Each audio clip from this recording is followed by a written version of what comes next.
नमस्कार मंडळी, माझं नाव गौरी आहे आणि काही दिवसांपूर्वी मी छायाकाट.com यांच्याबरोबर कोलॅबरेशन केलं होतं.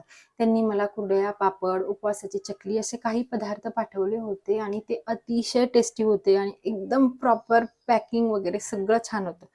तर जेव्हा मी त्यांचा व्हिडिओ माझ्या फेसबुकवरती आणि इंस्टाग्रामवरती अपलोड केला, तेव्हा काही वाईट कमेंट्स आल्या की त्यांचे प्रोडक्ट चांगले नसतात, खूप घाण वास येतोय, हायजेनिक नाही आहेत किंवा ते ॲड करताना चांगलं यूज करतात आणि कस्टमरला चांगलं पाठवत नाही. जेव्हा मी माझ्या चॅनलवरती एखादा व्हिडिओ अपलोड करते आणि त्याला चांगल्या वाईट कुठल्याही प्रकारच्या कमेंट येऊ द्या, मी कंपल्सरी त्याला रिप्लाय करते.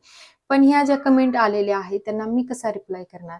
सो मी काय केलं की छायाकाट.com यांना DM केला आणि त्यांना म्हटलं की व्हिडिओवरती चांगल्या कमेंट येत नाहीयेत, प्लीज तुम्ही त्यांना रिप्लाय द्या.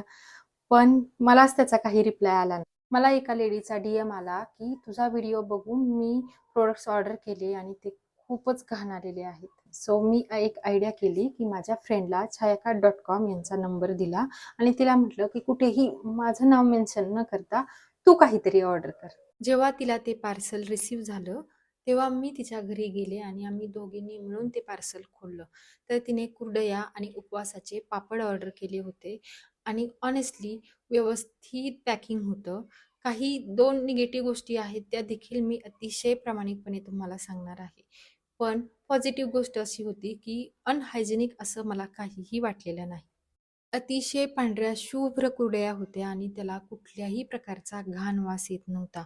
आम्ही पापड आणि कुरडया दोन्हीही तिथे तळून सुद्धा बघितलं आणि खाऊन सुद्धा पाहिलं.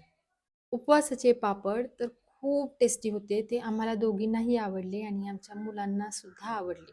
पण ज्या 2 निगेटिव्ह पॉइंट्स होत्या त्याही मी तुम्हाला सांगते, की कुरडयांचा थोडासा भुगा झालेला होता आणि दुसरं म्हणजे कुरडया खाताना दाताला चिकटत होत्या. पण कमेंटमध्ये ज्या निगेटिव्ह गोष्टी मेन्शन केल्या होत्या, असा कोणत्याही प्रकारचा एक्सपिरियन्स मला तरी आला नाही.